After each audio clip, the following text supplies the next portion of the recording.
দক্ষ জনশক্তি তৈরির লক্ষ্য নিয়ে দেশে কারিগরি ও বৃত্তিমূলক শিক্ষার যাত্রা শুরু হলেও বর্তমানে শিক্ষার এই খাতটি যেন মুখ থুবড়ে পড়েছে। শিক্ষক সংকট, উপকরণের অভাব, পুরনো ও অনুন্নত কারিকুলাম এবং দুর্বল ব্যবস্থাপনার কারণে কারিগরি শিক্ষায় বেহাল দশা বিরাজ করছে। বাংলাদেশ কারিগরি শিক্ষা বোর্ডের সর্বশেষ বার্ষিক প্রতিবেদন বিশ্লেষণে দেখা গেছে, শিক্ষার্থী ঝরে পড়ার হার ৪৪% এবং বিভিন্ন পলিটেকনিক, মনোটেকনিক, কারিগরি স্কুল ও কলেজে শিক্ষক পদের ৭৩%ই শূন্য। এছাড়া জনশক্তি ও বৈদেশিক কর্মসংস্থান ব্যুরোর অধীন কারিগরি প্রতিষ্ঠানেও প্রায় ৬০% শিক্ষক পদ শূন্য। অধিকাংশ প্রতিষ্ঠানে এক শিফটের শিক্ষক দিয়ে চালানো হচ্ছে ২ শিফট। আবার অনেক প্রতিষ্ঠানে ল্যাব থাকলেও নেই যন্ত্রপাতি।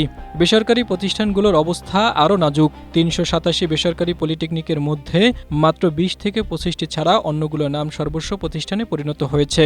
জাতীয় দৈনিক ইত্তেফাকের এক প্রতিবেদনে এ তথ্য উঠে এসেছে। স্ট্রবেরি সুপার ডটেড ও ক্লাসিক ভ্যারিয়েন্ট, সেন্সেশন, জাগুক শিহরণ। শিক্ষাবিদরা বলছেন, কারিগরি শিক্ষা নিয়ে যেভাবে কথা হয় সেভাবে কার্যকর পদক্ষেপ নেওয়া হয় না। এতে কারিগরি শিক্ষার মানে ঘাটতি থাকছে। নেই হাতে কলমে শিক্ষার প্রয়োজনীয় উপকরণও। এ অবস্থায় কারিগরি ও কর্মমুখী শিক্ষাকে ঢেলে সাজানোর নির্দেশ দিয়েছেন শিক্ষামন্ত্রী ডক্টর আ.ন.ম এহসানুল হক মিলন।